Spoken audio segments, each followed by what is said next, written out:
আমার আল্লাহ পয়গম্বরের চেহারার মধ্যে কেমন মায়া, নবী আলাইহিস সালাতু ওয়াস সালামের চেহারার মধ্যে কেমন দরদ আর প্রেম দান করেছে।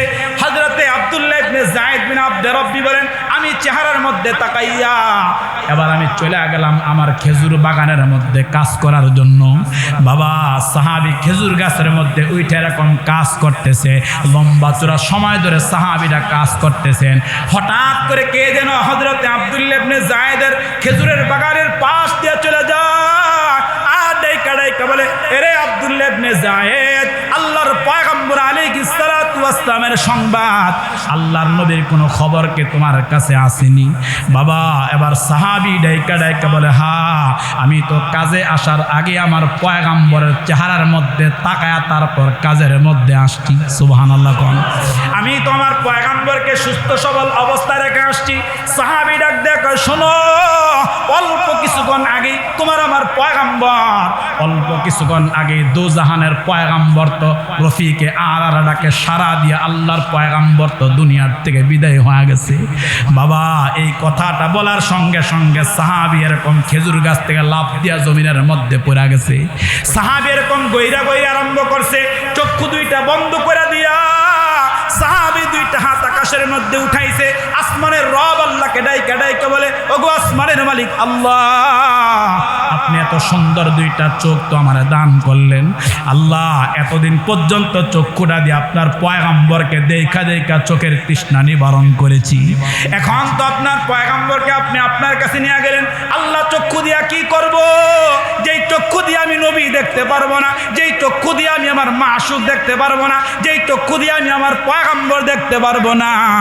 আল্লাহ, এরকম চক্ষু আমি আব্দুল্লাহ ইবনে যায়েদ ইবনে আব্দে রব্বির দরকার নাই। আল্লাহ, আপনি আমার চোখ উঠায় নেন, আমি আর দুনিয়া দেখতে চাই না। আপনি আমার চোখ নিয়ে অন্ধ বানায় দেন, আমি আর পৃথিবীর সৌন্দর্য দেখতে চাই না। হাদিসের কিতাব প্রমাণ করে বাবা, সহিহ আল বুখারীর মধ্যে আসছে, সাহাবী দোয়াটা করতে দেরি হয়েছে, আল্লাহ পাক সাথে সাথে সাহাবীর দুটোটা চোখ আল্লাহ পাক অন্ধ বানায় দিছে। আল্লাহু আকবার। সাহাবীর দুটোটা চোখ অন্ধ বানায় দিছে। কিতাবের রওয়ায়াতের মধ্যে আসছে, যতদিন সাহাবীটা জীবিত ছিল, আরে মুসলমান বাবা, তিনি অন্ধ অবস্থায় জীবিত, অন্ধ অবস্থায় তিনি দুনিয়ার মধ্যে জীবিত ছিলেন। তাহলে বোঝা গেল নবী আলাইহিস সালাতু ওয়াস সালামকে সাহাবীরা কলজা দিয়া মুহাব্বত করেছে, এরপর সাহাবীরা নামাজ পড়েছে, এরপর সাহাবীরা নবী আলাইহিস সালামের কওল আর ফেল সব কিছু মানছে। এখন উম্মত হিসাবে আপনারা আওয়াজ করে বলেন তো, আমাদের মুহাব্বত আর প্রেম যেহেতু কলজার মধ্যে আছে, আল্লাহর পয়গম্বর আলাইহিস সালাতু ওয়াস সালাম আল্লাহর পক্ষ থেকে যেই সমস্ত বিধানগুলা জমিনের মধ্যে প্রতিষ্ঠা করে গেছে, এখন আপনারা আওয়াজ করে বলেন তো বাবা, তার প্রত্যেকটা বিধান বলেন তো আমাদের মানা দরকার আছে না নাই? সব মানা দরকার। কারণ ওই যে আমি একটা উদাহরণ অনেক সময় বলি যে, বড় কাগজের মধ্যে আপনি বড় কালি দিয়া, কলমের কালি দিয়া লেখছেন আগুন, আর একটা লেখা আপনি মাটির চুলার মধ্যে ঢুকায় দিচ্ছেন, উপরে হাঁড়ি দিয়া পানি দিচ্ছেন, এরপরে নাড়ানাড়ি করতেছেন, পানি গরম হয় না। আচ্ছা বলেন তো, কাগজের মধ্যে আগুন লেখে চুলার মধ্যে দিয়া কিয়ামত পর্যন্ত হাঁড়ির মধ্যে খাবার দিয়া পানি দিয়া নাড়াচাড়া করলে বলেন তো এই পানি কিয়ামত পর্যন্ত গরম হবে? এই জন্য যতই মুখে বলি রাসূলুল্লাহকে মহাব্বত করি, নামাজ নাই, মহাব্বত নাই। রাসূলুল্লাহকে মহাব্বত করি বলি, কিন্তু আমার মধ্যে সুন্নত নাই, এটা মহাব্বত না, এটা মিথ্যা কথা, এটা জালিমি কথা, এটা মিথ্যা কথা। কারণ যে রাসূলকে মহাব্বত করবে তার মাথা থেকে পা পর্যন্ত নবী আলাইহিস সালামের মহাব্বত থাকবে। কথা কোন ঠিক কিনা? আমি যদি কখনো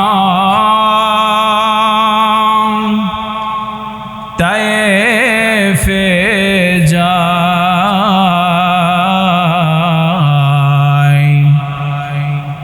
মাটিকে বলব ডেকে, নবীজির খুন ঝরল কোথায়? আমি যদি কখনো তায়েফে যাই, মাটিকে বলব ডেকে, নবীজির খুন ঝরল কোথায়? বলে দাও চাই আজ আমাকে প্রতিশোধের দাবানল জল বসে থায় বালাগাল উলা বিকামালিহি কাশাবাদ দুজা বিজামালিহি হাসনাতু জামিউ খিসালিহি সাল্লু আলাইহি ওয়া আলিহি والليل में है जुल्फ मोहम्मद का तरन्नुम والليل में है जुल्फ मोहम्मद का तरन्नुम والشمس में रुखसारे अहमद का तरन्नुम والشمس में रुखसारे अहमद का तरन्नुम والفجر में है सुबह रिसालत की बशारत والفجر में है सुबह रिसालत की बशारत والعصر में है दूर नबुव्वत की बशारत والعصر में है दूर नबुव्वत की बशारत हर पुल में है रोए मदीना का तबस्सुम हर पुल में है रोए मदीना का तबस्सुम शाखल की लचक में कद आका का तकल्लुम शाखल की लचक में कद आका का तकल्लुम ये रमज़ाए कुछ आशिक माशूक माबैन ये रमज़ाए कुछ आशिक माशूक माबैन समझा है जिन्हें खल्क़ में एक सरवर कौनैन समझा है जिन्हें खल्क़ में एक सरवर कौनैन सुब्हानक ला इल्म लना इल्ला मा अल्लमतना इन्नका अंतल अलीमुल हकीम। সম্মানিত উপস্থিতি, আমি আপনাদের সামনে পবিত্র মহাগ্রন্থ আল কোরআনুল কারীমের সূরাতুল আহজাবের 21 নম্বর আয়াতে কারিমা তিলাওয়াত করেছি। আল্লাহর হাবিব জনাবে মুহাম্মদুর রাসূলুল্লাহ সাল্লাল্লাহু আলাইহি ওয়া আলিহি ওয়াসাল্লামের মুখলিসকৃত অমীয় বাণী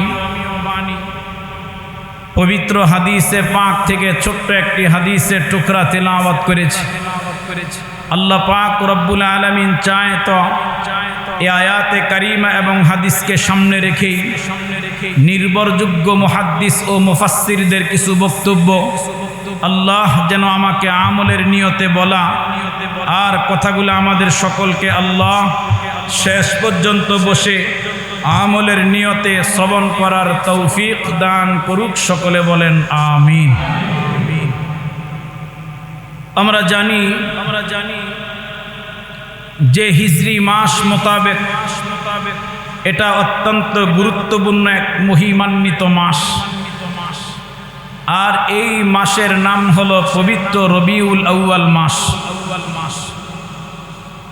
যেই মাসে আমাদের আকা, আমাদের পয়গম্বর, আমাদের নবী জনাবে মুহাম্মদুর রাসূলুল্লাহ সাল্লাল্লাহু আলাইহি ওয়া আলিহি ওয়াসাল্লাম পৃথিবীতে আগমন করেছেন এবং এই মাসে আমাদের পয়গম্বর দুনিয়ার থেকে প্রত্যাবর্তন করেছেন। এই জন্য আমাদের আজকের আলোচনার বিষয় হচ্ছে মিলাদুন নবী আর সিরাতুন নবী। যেহেতু এক জুমায় এই লম্বা চূড়া বিষয় আলোচনা করে শেষ করার মতো নয়, এজন্য আলোচনাটাকে বোঝানোর স্বার্থে আমি আপনাদের সামনে কয়েকটা ভাগে ভাগ করব। এক নম্বরে আমরা আলোচনা করব নবীজি সাল্লাল্লাহু আলাইহি ওয়া আলিহি ওয়াসাল্লামের বংশ পরিচয়। দুই নম্বরে আমরা আলোচনা করব আল্লাহর হাবিব সাল্লাল্লাহু আলাইহি ওয়াসাল্লাম এখনো তিনি পৃথিবীতে আগমন করেন নাই, ঠিক ওই মুহূর্তে নবীজির মাতা হযরতে আমেনা রাদিয়াল্লাহু তাআলা আনহার গর্ভে থাকা অবস্থায় হযরতে আমেনাকে স্বপ্নে কি আদেশ করা হয়েছেন এবং নবীজি সাল্লাল্লাহু আলাইহি ওয়াসাল্লাম দুনিয়াতে আসার আগেই আল্লাহ পাক রব্বুল আলামিন কি কি বরকত হযরত আমেনাকে দান করেছেন। তিন নম্বর বিষয় নবীজির জন্ম। নবী আলাইহিস সালাতু ওয়াস সালাম দুনিয়াতে যে আগমন করেছেন সেই জন্ম এবং জন্ম তারিখ সম্পর্কে। চার নম্বরে নবী আলাইহিস সালাতু ওয়াস সালামের মিলাদুন নবী সম্পর্কে। পাঁচ নম্বরে আল্লাহর পয়গম্বর আলাইহিস সালাতু ওয়াস সালামের শিশুকাল। নবী আলাইহিস সালাতু ওয়াস সালাম কার দুধ পান করেছেন, কতদিন পান করেছেন, কিভাবে পান করেছেন। এরপরে নবী আলাইহিস সালাতু ওয়াস সালামের সিরাত সম্পর্কে আমরা আলোচনা করব। তাহলে আসেন এক নম্বরে আমরা আলোচনা করব আল্লাহর পয়গম্বর আলাইহিস সালাতু ওয়াস সালামের বংশ পরিচয়। কারণ এই পৃথিবীতে যত মানুষ আছে এবং কিয়ামত পর্যন্ত যত মানুষ পৃথিবীতে আসবেন, আপনারা আমার কথা বুঝে থাকলে বলেন তো, প্রত্যেকটা মানুষের একটা বংশ পরিচয় আছে না নাই? আছে। তাম পৃথিবীতে অনেক গোত্র আছে, অনেক বংশ আছে। আমাদের এই ছোট্ট একটা এলাকা, এটার মধ্যে কত জনার কত বংশ আছে। কেউ প্রধান বংশ, কেউ সৈয়দ বংশ, কেউ চৌধুরী বংশ, কেউ মোল্লা বংশ, কেউ খান বংশ, কেউ হাওলাদার বংশ। এরকম বিভিন্ন বংশের বিভিন্ন নাম বলেন তো আছে না নাই? আছে। নবী আলাইহিস সালাতু ওয়াস সালামের বংশের নাম ছিল বনু হাশেম। আল্লাহর পয়গম্বর আলাইহিস সালাতু ওয়াস সালামের এই পবিত্র বংশ সারা পৃথিবীর মধ্যে সবচেয়ে সম্ভ্রান্ত এবং পবিত্র বংশ। এটা শুধু মুসলমানরা বিশ্বাস করেছে এরকম নয়। নবী আলাইহিস সালাতু ওয়াস সালাম পৃথিবীতে আসে নাই, মক্কার যেই সমস্ত বেঈমান ছিল, মক্কার যেই সমস্ত কাফের ছিল, তারাও বনি হাশেম গোত্রকে, তারাও কুরাইশ বংশকে দুনিয়ার সবচাইতে সম্ভ্রান্ত এবং সবচাইতে পবিত্র বংশ বলে তারা এরকম আখ্যা দিয়েছেন। সুবহানাল্লাহ দিয়েছেন। আল্লাহর পয়গম্বর আলাইহিস সালাতু ওয়াস সালামের সম্মানিত চাচা, নবী আলাইহিস সালাতু ওয়াস সালামের একজন চাচা ছিলেন যার নাম আবু সুফিয়ান। তিনি ওই সময় কালিমা গ্রহণ করে নাই, ওই সময় তিনি দ্বীন গ্রহণ করে নাই, নবী আলাইহিস সালাতু ওয়াস সালামের হাতে ইসলাম গ্রহণ করে নাই। ওই আবু তালেবও রোম সম্রাটের সামনে দাঁড়ায়া এই বনু হাশেম গোত্রের পবিত্রতার বর্ণনা করেছে। বনু হাশেম গোত্র যে সম্ভ্রান্ত পরিবার, এটা তিনি বর্ণনা করেছে। যখন তিনি ইসলাম গ্রহণ করে নাই, তিনি রোম সম্রাটের সামনে দাঁড়িয়ে বলেছেন, মক্কায় এমন একটা গোত্র আছে যেই গোত্রের নাম বনু হাশেম, যেই বংশের নাম কুরাইশ বংশ। এর চাইতে তাম পৃথিবীর জমিনের ভিতরে মহান আল্লাহ রব্বে জুল জালাল এত সম্ভ্রান্ত বংশ, এত পবিত্র বংশ আল্লাহ পাক পৃথিবী তার একটাও পাঠাই নাই। জোরে কোন সুবহান। আমি আপনাদেরকে খুব সংক্ষিপ্তভাবে দালায়েলে আবু নাঈম এর মধ্যে মারফু রওয়ায়াতে বর্ণিত আছে। আগে তো আপনাদেরকে মানুষের বর্ণনা শোনাইছি, এবার সমস্ত মালাইকার সরদার আল্লাহ তাআলা যত ফেরেশতা তামাম কায়নাতের মধ্যে বানাইছে, যত ফেরেশতা আল্লাহ পাক আসমানে বানাইছে, যত ফেরেশতা আল্লাহ পাক জমিনে বানাইছে, যত ফেরেশতা আল্লাহ পাক জান্নাতে বানাইছে, যত ফেরেশতা আল্লাহ পাক জাহান্নামে বানাইছে, সমস্ত ফেরেশতাদের লিডারের নাম হলো হযরতে জিবরাইল আলাইহিস সালাতু ওয়াস সালাম। এই জিবরাইলের বর্ণনা, জিবরাইল আলাইহিস সালাতু ওয়াস সালাম বলেন, হে পৃথিবীর মানুষ শোনো, আমি মাশরিক থেকে মাগরিব পর্যন্ত এবং শিমাল থেকে জুনুব পর্যন্ত এই তাম পৃথিবীটা আমি জিবরাইল ভ্রমণ করেছি, তাম পৃথিবীটা আমি জিবরাইল আলাইহিস সালাতু ওয়াস সালাম সফর করেছি। আমি সফর করে দেখছি মাশরিক থেকে মাগরিব পর্যন্ত, শিমাল থেকে জুনুব পর্যন্ত আমি তাম পৃথিবীটা সফর করে দেখেছি যে বনু হাশেম গোত্র চাইতে এত উত্তম বংশ, বনু হাশেম থেকে এত সম্ভ্রান্ত বংশ, এত পবিত্র বংশ আল্লাহ পাক তাম দুনিয়ার ভিতরে আর একটাও সৃষ্টি করে নাই। চিল্লায়া বলেন আল্লাহু আকবার। এই ছিল নবী আলাইহিস সালাতু ওয়াস সালামের বংশ। এবার আসেন পিতার দিক থেকে নবী আলাইহিস সালাতু ওয়াস সালামের বংশ যদি আমরা বয়ান করি, যেমন আমরা আমাদের প্রত্যেকের বংশের একটা ধারা আছে। আমার নাম, এরপর আমার বাবার নাম, তারপরে আমার দাদার নাম, তারপরে আমার পরদাদা, তারপরে তার, এইভাবে বংশের একটা ধারা আছে। তো নবী আলাইহিস সালাতু ওয়াস সালামের নাম ছিলেন মুহাম্মদ সাল্লাল্লাহু আলাইহি ওয়া আলিহি ওয়াসাল্লাম। আমরা যদি বংশ বয়ান করি এভাবে বয়ান করতে পারি, মুহাম্মদ ইবনে আব্দুল্লাহ, আব্দুল্লাহ বিন আব্দুল মুত্তালিব, আব্দুল মুত্তালিব বিন হাশেম, হাশেম বিন আব্দে মানাফ, আব্দে মানাফ বিন কোসাই, কোসাই বিন কিলাফ, কিলাফ বিন মুর্রা, মুর্রা বিন কাব, কাব বিন লোয়াই, লোয়াই বিন গালিব, গালিব বিন ফহর, ফেহর বিন মালিক, মালিক বিন নজর, নজর বিন নিজার, নিজার বিন মুজার, মুজার বিন ইলিয়াস, ইলিয়াস বিন মাআদ, মাআদ বিন আদনান। জোরে কোন সুবহানাল্লাহ। পিতার দিক থেকে নবী আলাইহিস সালাতু ওয়াস সালামের এই ছিল বংশের দ্বারা। এখান থেকে সাইয়্যিদুনা হযরতে আদম সফিউল্লাহ আলাইহিস সালাতু ওয়াস সালাম পর্যন্ত গিয়া ঠেকছে। জোরে কোন সুবহানাল্লাহ। 2 নাম্বার, নবী আলাইহিস সালাম পৃথিবীতে এখনো আসে নাই। আল্লাহর পয়গম্বর আলাইহিস সালাতু ওয়াস সালাম এখনো নবীজি তার মায়ের পেটের মধ্যে আছে, মায়ের গর্ভের মধ্যে আছে। আমি আপনাদেরকে হযরতে আমেনা নবীজির মায়ের অনেকগুলা বর্ণনা শোনাবো। এই বর্ণনাগুলা হযরতে আমেনা রাদিয়াল্লাহু তাআলা তিনি বলেছে এবং সিরাত ইবনে হিশামের মধ্যে আসছে, সিরাতে মুগলতায়ের মধ্যে আসছে যে নবী আলাইহিস সালাতু ওয়াস সালাম এই পৃথিবীতে আসার আগেই আল্লাহ রব্বুল জালাল তাম পৃথিবীতে হাজার হাজার মুআজিজা আল্লাহর নবী দুনিয়াতে আসার আগেই আল্লাহ পাক ঘটায়া তাম পৃথিবীবাসীকে দেখায় দিছে, হে পৃথিবীবাসী শোনো, আমি আল্লাহ এমন একজন মানবকে এই দুনিয়াতে পদার্পণ করাবো, এই দুনিয়াতে পাঠাবো, যিনি দুনিয়াতে আসলে আমি আল্লাহ দুনিয়ার সমস্ত অন্ধকারগুলাকে আমি আল্লাহ দূর করে তাম পৃথিবীবাসীকে আমি আল্লাহ পাক আলো দান করব। জোরে কোন সুবহানাল্লাহ। হযরতে আমেনা রাদিয়াল্লাহু তাআলা আনহা খুব ভালো করে কথার পয়েন্টগুলা বুঝবেন। আজ আমাদের দেশে তো এই রবিউল আউয়াল মাস আসলে বিভিন্নভাবে নবীর ভালোবাসাকে প্রকাশ করা হয়, বিভিন্নভাবে নবী আলাইহিস সালাতু ওয়াস সালামের জন্মদিনকে পালন করা হয়। এখন যেগুলাকে মানুষ বানায় নিছে এর সাথে ইসলামেরও কোনো সম্পর্ক নাই, এর সাথে কোরআনের কোনো সম্পর্ক নাই, এর সাথে রাসূলুল্লাহর হাদিসের কোনো সম্পর্ক নাই, এর সাথে নবীজিরও সম্পর্ক নাই, নবীর 4 খলিফা 4 সাহাবীর সম্পর্ক নাই, 4 মযহবের 4 ইমামের কোনো আমলের সম্পর্ক নাই।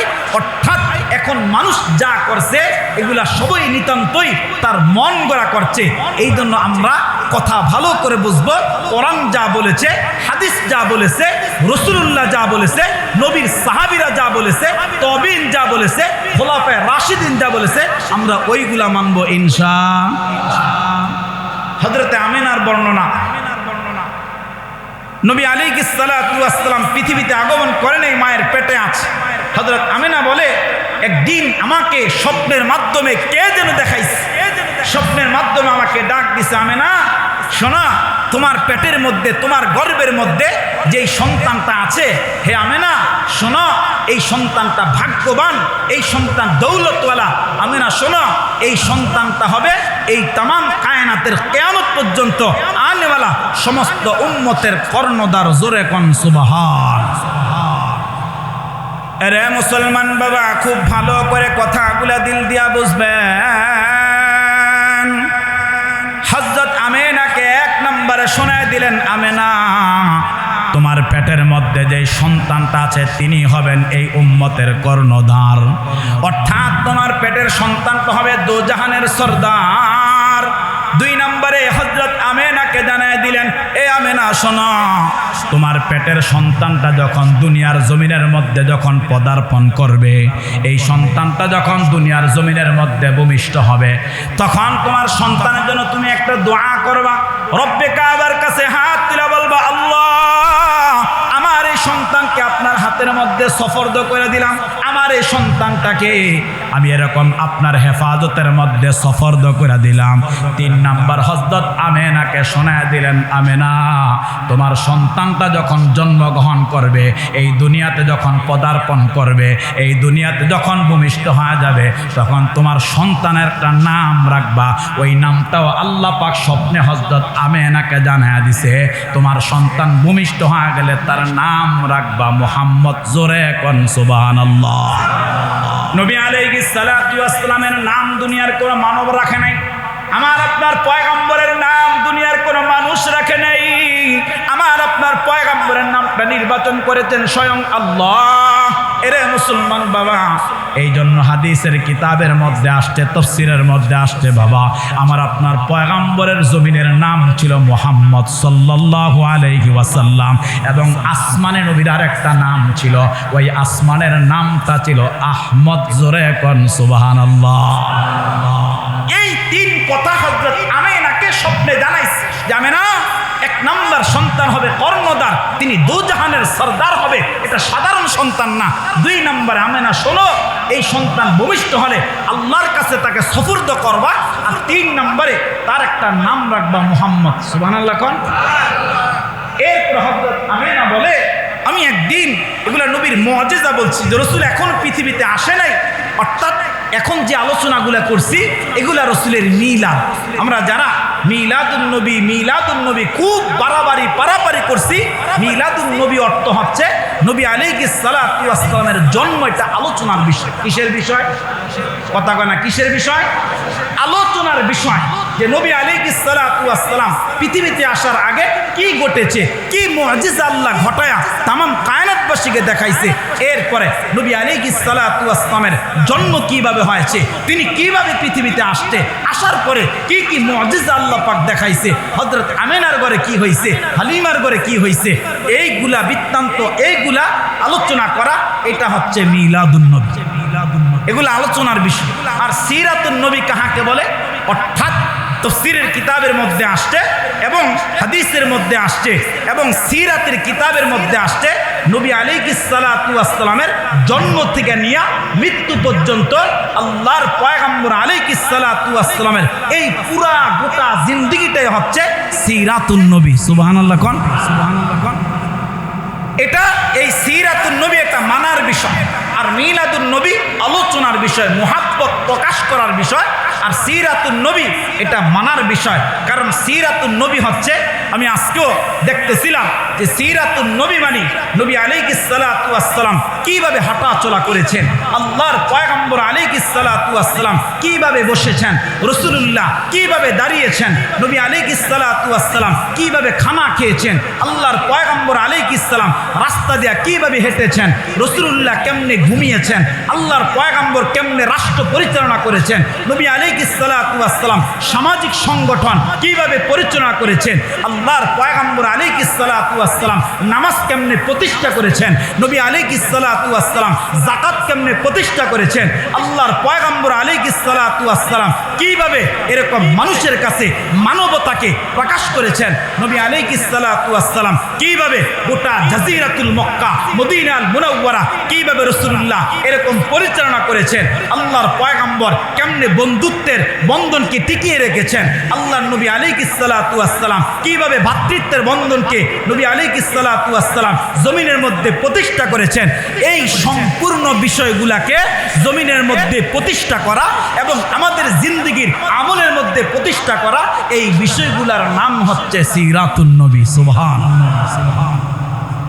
সব চলে আসছে নবী আলাইহিস সালামের জন্ম থেকে নিয়ে মৃত্যু পর্যন্ত যাহা কিছু আছে এইগুলা মানার বিষয়। রসুল কেমনে নামাজ পড়েছেন, রসুল কেমনে রোজা রেখেছেন, রসুল কেমনে যাকাত দিয়েছেন, রসুল কেমনে যুদ্ধ পরিচালনা করেছে, রসুল কেমনে সমাজ প্রতিষ্ঠা করেছেন, এগুলা সব মানার বিষয়, আর মিলাদুন নবী এটা হচ্ছে আলোচনার বিষয়, মুহাব্বতের বহির্প্রকাশ করার বিষয়। আমরা ভালোবাসি, মুহাব্বত করি, নবী আলাইহিস সালামের মুহাব্বত, আল্লাহ রসুলের প্রেম, আল্লাহ রসুলের ভালোবাসা আমাদের কলিজার ভিতরে বলেন তো সবচাইতে বেশি আছে না নাই? বলতে হবে আছে না নাই? এগুলো আলোচনার বিষয়, ভালো করে বুঝবেন। তাহলে আমরা দ্বিতীয় পয়েন্টের মধ্যে আলোচনা করতেছি। হযরতে আমিনা রাদিয়াল্লাহু তাআলা আনহা তিনি বলতেছে, শোনো, একদিন আমি দেখলাম যে আমার গর্ভ থেকে, পেট থেকে এমন একটা আলোক রশ্মি বের হয়ে গেছে, যে আলোটা বের হওয়ার সাথে সাথে সিরাত ইবনে হিশামের মধ্যে লেখছে, আমি তাকায় দেখলাম আলোটা এত বেশি হয়ে গেছে যে আমার সামনে শাম এবং সিরিয়ার যত রাজপ্রাসাদগুলা ছিল, এই আলোতে সমস্ত প্রাসাদগুলা এত স্বচ্ছ দেখা যাইতেছে। আলোটা বের হওয়ার সাথে সাথে শাম এবং সিরিয়ার সমস্ত প্রাসাদগুলা আমি আমিনা আমার চক্ষু দ্বারা দেখতে পাইলাম। জোরে কোন সুবহান। আরে মুসলমান বাবা, খুব ভালো করে কথাগুলা দিল দিয়া বুঝবেন। নবী আলাইহিস সালাতু ওয়াস সালাম অত্যন্ত বরকতের একজন পয়গম্বর। আমার আপনার পয়গম্বরের নাম হলো বাবা, তিনি রহমাতাল লিল আলামিন। বাবা হযরত আমিনা রাদিয়াল্লাহু তাআলা আনহা বলেন, আমি কয়েকটা পয়েন্ট আপনাদেরকে শোনাইব। এক নম্বরে হযরত আমিনা বলেন, আমার মুহাম্মদ আমার গর্ভের মধ্যে যখন ছিল, ওই অবস্থায় আমার গর্ভের মধ্যে আমার বিন্দু পরিমাণ কষ্ট হয় নাই। আমার সন্তান পেটের মধ্যে থাকা অবস্থায় এরকম আমার বিন্দু পরিমাণ কোনো অসুস্থতা হয় নাই। একটা দিনের জন্য আমি আমিনা অসুস্থ হই নাই। কারণ গর্ভের মধ্যে সন্তান আইসা গেলে মহিলাদের মধ্যে কত রকম পরিবর্তন দেখা যায়, মহিলাদের মধ্যে কত রকম অসুস্থতা দেখা দেয়। সিরাতের কিতাব প্রমাণ করতেছে, হযরত আমিনা বলে, আমার সন্তান মুহাম্মদ যখন পেটের মধ্যে আসলো, আমি আমিনার বিন্দু পরিমাণ কোনো অসুবিধা হয় নাই। আমি একটা দিনের জন্য আমি আমিনা অসুস্থ বোধ করি নাই। চিল্লায়া কোন আল্লাহু আকবার। মুসলমান বাবা, 2 নম্বর বর্ণনা হযরতে আমিনা বলতেছেন, এরে দুনিয়ার মানুষ শোনো, আমার সন্তান মুহাম্মদ যখন পেটের মধ্যে আসলো, আমি যখন ঘর থেকে বের হয়ে যাইতাম, কোনো কাজের জন্য বের হইতাম, আমি বের হওয়ার সাথে সাথে দেখতাম রাস্তার দুই পাশের গাছগুলা জুইকা আমার মধ্যে ছায়া দিত। রাস্তার গাছগুলা জুইকা আমি আমিনার মাথার মধ্যে ছায়া দান করত। এটা ছায়া আমি আমিনাকে দিত না, আমার গর্বে রহমাতাল লিল আলামিন আছে। আমার সন্তানকে ছায়া দেওয়া মানে আমার গাছের উপরে এরকমভাবে সমস্ত গাছগুলা মাথার উপরে জুইকা আমি আমিনাকে ছায়া দিত, যেন গায়ের মধ্যে কোনো রৌদ্রের তাপ যেন না লাগে। সুবহানাল্লাহ। সিরাতের মধ্যে হযরতে আমিনা বলতেছেন, এরে দুনিয়ার মানুষ শোনো, কত বরকতওয়ালা সন্তান পেটের মধ্যে নিছি, কত বরকতওয়ালা নবী আমি পেটের মধ্যে নিছি। মুসলমান বাবা, 3 নম্বর বলেন, মেঘমালাগুলা পর্যন্ত মাথার মধ্যে ছায়া দিত। সুবহানাল্লাহ গণ।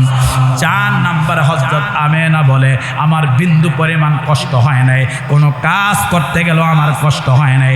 আমি যখন মক্কার গলির মধ্যে হাঁটতাম, আমি যখন আমার ঘর থেকে বের হয়ে যাইতাম, তাম দুনিয়ার মানুষদেরকে শোনায় দিছে, হযরত আমিনা নবীর মা বলতেছে, আমি যখন বের হয়ে যাইতাম, কারণ আজ থেকে 1400 বছর আগের মক্কা আর এখনের মক্কা বলেন তো পরিবর্তন আছে না নাই? মুসলমান বাবা, 1400 বছর আগে মক্কা এত সুন্দর পরিপাটি ছিল না, মক্কার রাস্তাগুলো এত নিখুঁতভাবে কাজ করা ছিল না, মক্কার মধ্যে এত বেশি দালান কোঠা ছিল না, মক্কার মধ্যে এত সুন্দর রাস্তাঘাট ছিল না।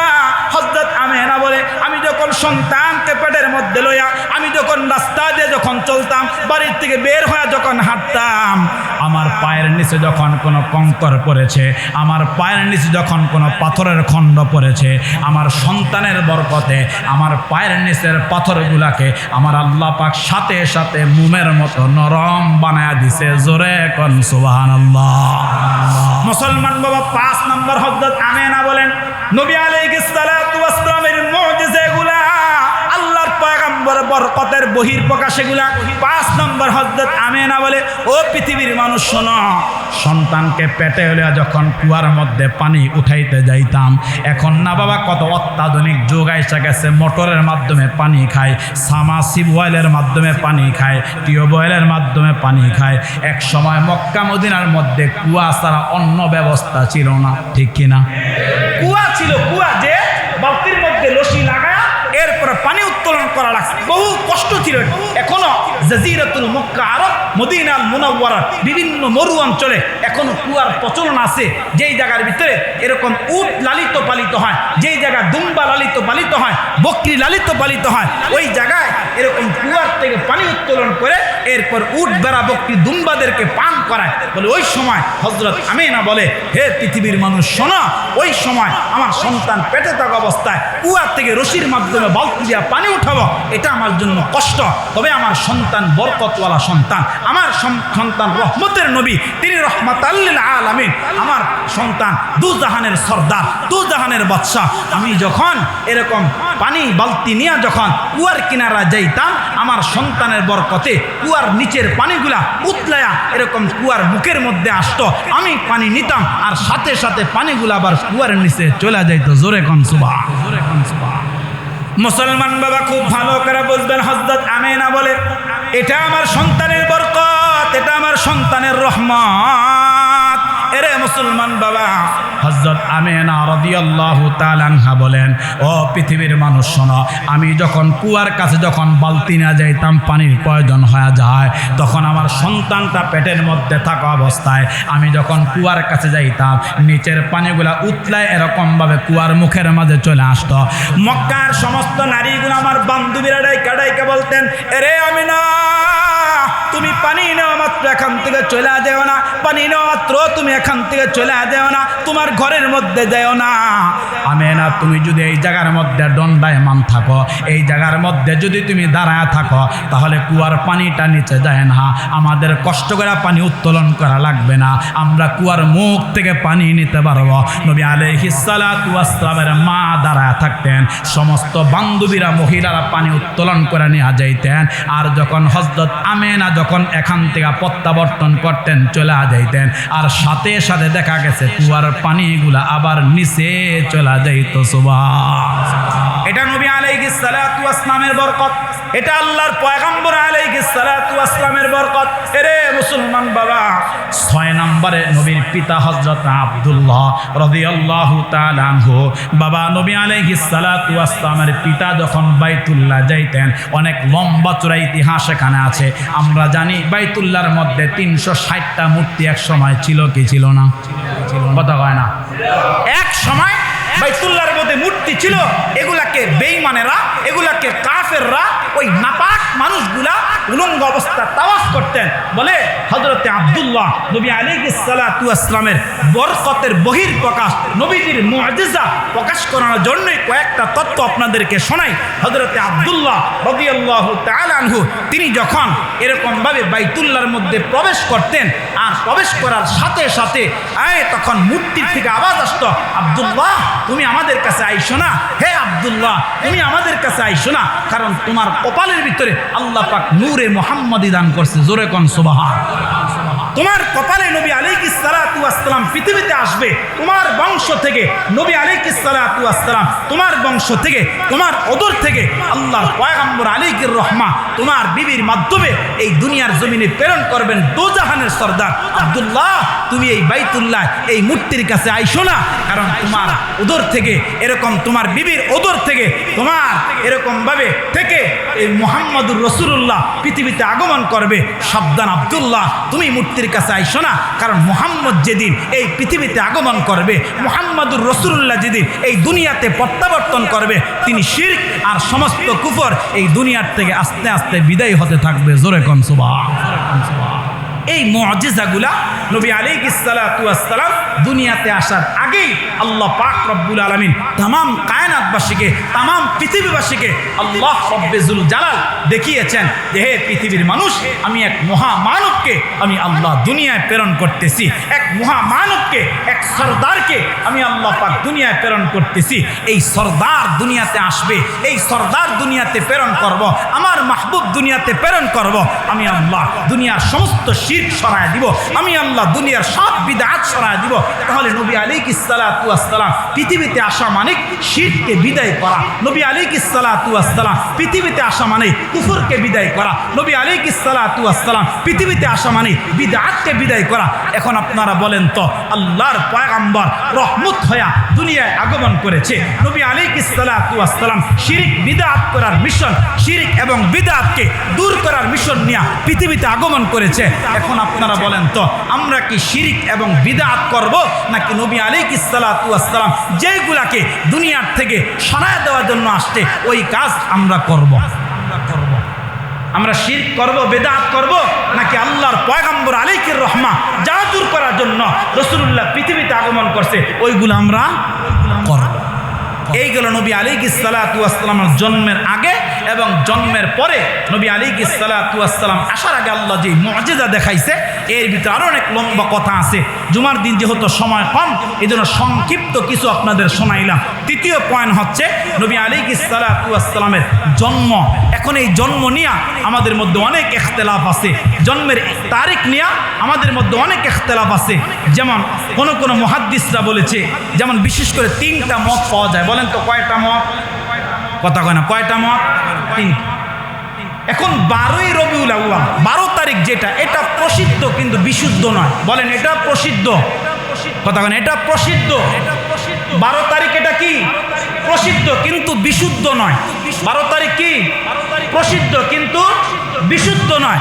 এটা আমরা প্রসিদ্ধ বানায় নিচ্ছি। এটার মধ্যে ইখতিলাফ আছে, বিভিন্ন মুহাদ্দিসরা ইখতিলাফ করেছেন। তবে 3টা তারিখকে উল্লেখভাবে 3টা তারিখকে তারা প্রসিদ্ধ বলেছেন। এর ভিতরে একটা হলো 8 তারিখ, 10 তারিখ এবং 12 তারিখ।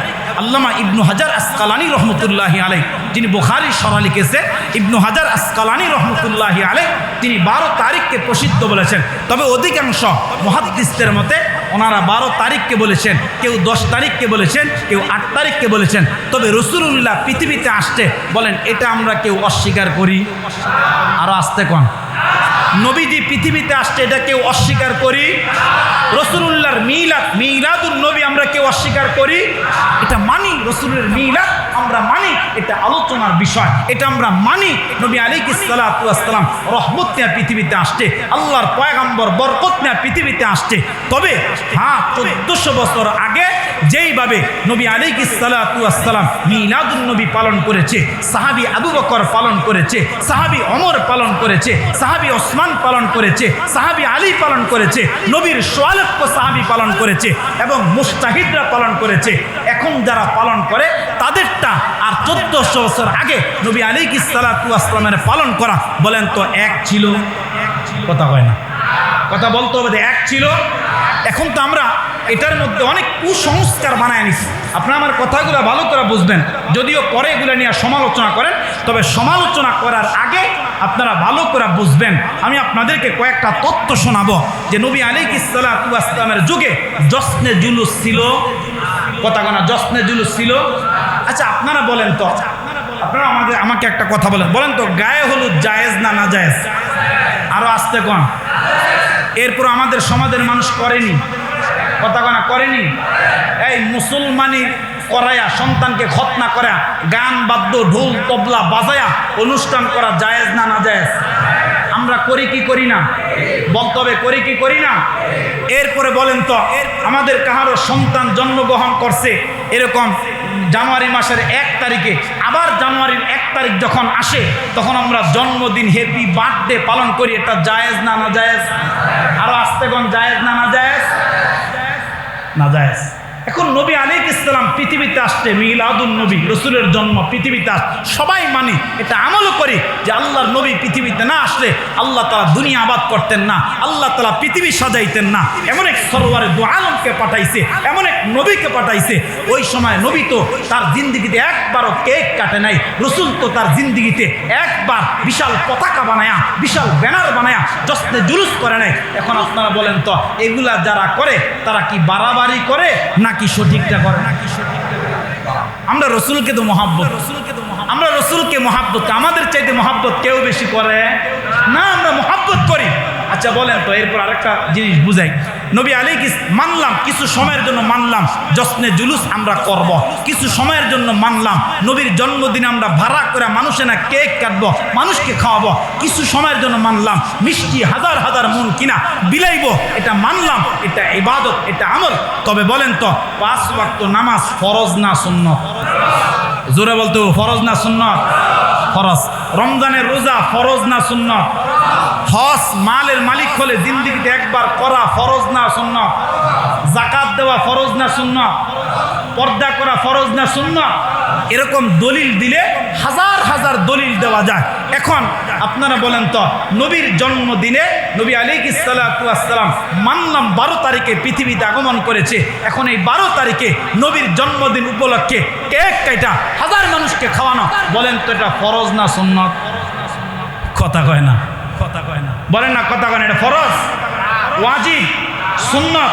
যদি রসুল জীবনে একবার করত মানতাম এটা সুন্নতে নবুবী, এটা আমরা মানতাম। তাহলে অনেক মানুষ আছে, গত বছর একটা জরিপ আমি পত্রিকায় দেখেছি, গত বছর 12 রবিউল আউয়াল পালন করতে গিয়া আমাদের দেশের বিভিন্ন জায়গায় আমাদের যেই ভাইয়েরা এরকমভাবে এই দিবসকে পালন করেছে, জশ্নে জুলুস করেছে, র্যালি করেছে এবং নবীর জন্মদিনে কেক কাটতে গিয়া অনেকের জুতাও হারাইছে, অনেকে অনেক আঘাতপ্রাপ্ত হয়েছে। আমরা জরিপে দেখছি যে ওই দিনের ওই গত বছরের ওই সময় হাজার হাজার মানুষ জোহরের নামাজ পড়ে নাই, কথা হয় না। এখন জোহরের নামাজ ফরজ না সুন্নত? এই জন্য নবীর মিলাদ আমরা মানব, নবী আলাইহিস সালাতু ওয়াস সালামকে আমরা মহাব্বত করি, আল্লাহর পয়গম্বরকে আমরা ভালোবাসি।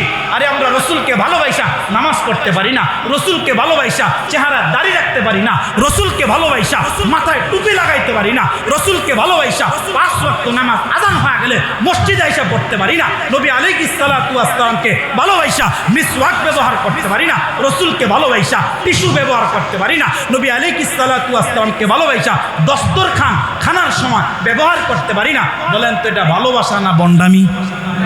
কথা হয় না, সাবধান। কারণ সুন্নতওয়ালা জিন্দেগির ভিতরে মুক্তি আছে, সুন্নতওয়ালা জিন্দেগির ভিতরে নববী আদর্শের ভিতরে মুক্তি আছে। আমি আপনাদেরকে অনেক আগে এক বয়ান শোনাইছিলাম, থানবী রহমতুল্লাহ আলাইহি বারবার কাঁদতো আর ডাইকা ডাইকা বলতো, হে পৃথিবীর মানুষ, রসুল্লাহর এক সুন্নতকে দলিল বানাও, এক সুন্নতকে দলিল বানায়া নবীকে খুশি করা যদি কবরে যাইতে পারো, তোমার এক সুন্নত রসুল্লাহ কাছে যদি দলিল হিসাবে পেশ করতে পারো, তাহলে আল্লাহর পয়গম্বর আলাইহির রহমা তোমাকে সুপারিশ করে, তোমাকে শাফাআত করে আল্লাহর পয়গম্বর জান্নাতের মধ্যে দাখিল করবে। জোরে কোন সুবহান। এরে মুসলমান বাবা, নবী আলাইহিস সালাতু ওয়াস সালাম পৃথিবীর মধ্যে আগমন করেছেন, আল্লাহর পয়গম্বর আগমনে तमाम আসমানগুলো আনন্দিত হয়ে গেছেন। আল্লাহর পয়গম্বরের আগমনে বাবা এরকম জমিনটা আনন্দিত হয়ে গেছে, এরকম পশু পাখিগুলা পর্যন্ত বাবা আনন্দিত হয়ে গেছে। নবী আলাইহিস সালাতু ওয়াস সালাম পৃথিবীতে আগমন করেছেন, এর জন্য আমরা বড় ভাগ্যবান।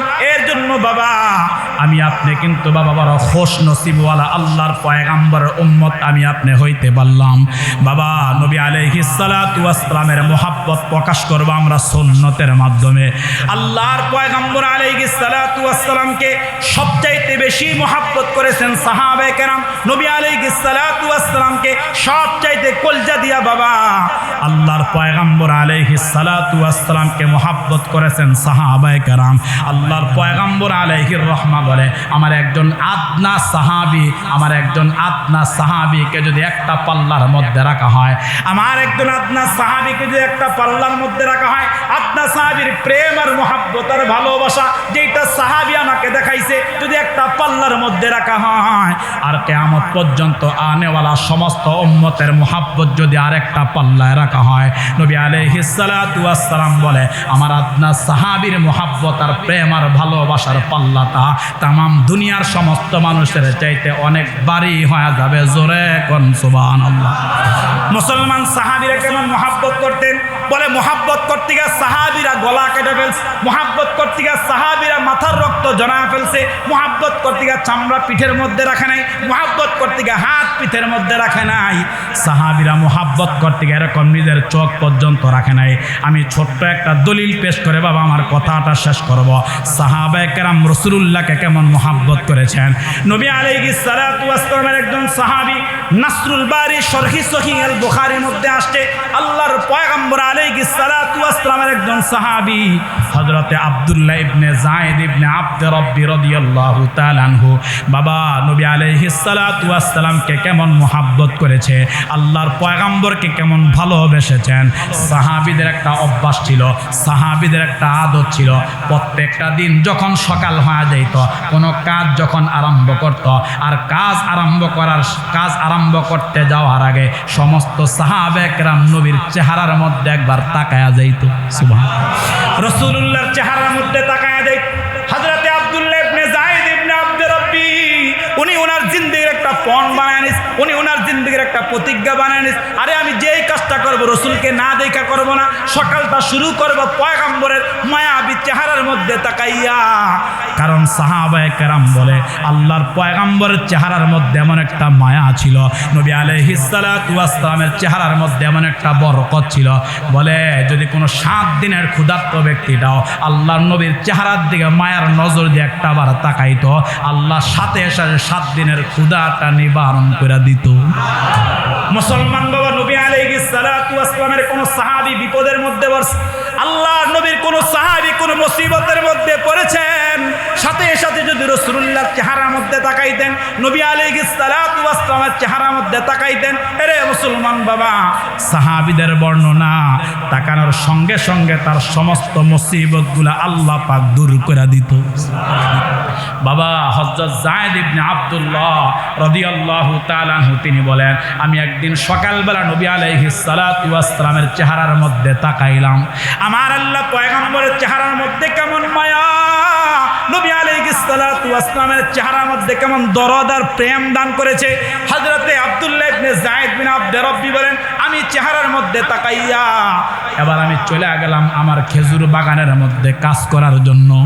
বাবা সাহাবী খেজুর গাছের মধ্যে উঠে এরকম কাজ করতেছে, লম্বা চূড়া সময় ধরে সাহাবীরা কাজ করতেছেন।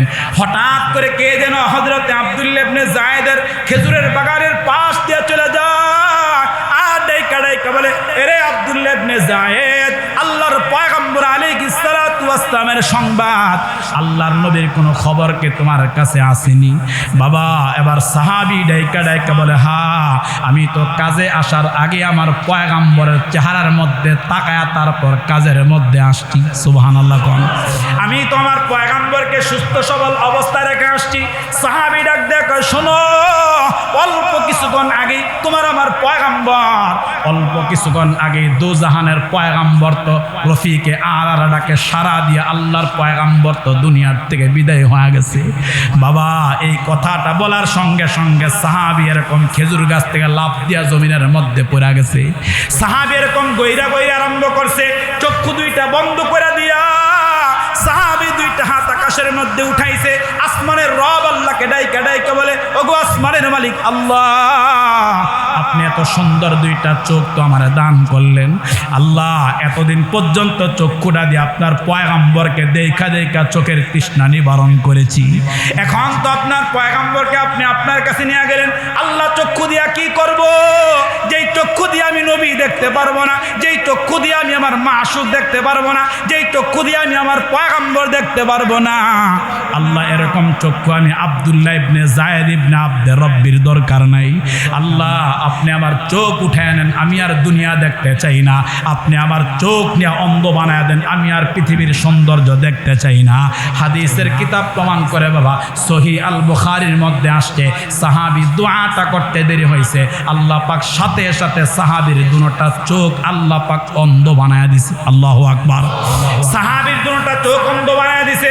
কিতাবের রওয়ায়াতের মধ্যে আসছে যতদিন সাহাবীটা জীবিত ছিল, এরে মুসলমান বাবা, তিনি অন্ধ অবস্থায় তিনি দুনিয়ার মধ্যে জীবিত ছিলেন। তাহলে বোঝা গেল নবী আলাইহিস সালাতু ওয়াস সালামকে সাহাবীরা কলজা দিয়া মুহাব্বত করেছে, এরপর সাহাবীরা নামাজ পড়েছে, এরপর সাহাবীরা নবী আলাইহিস সালামের কওল আর ফেল সব কিছু মানছে।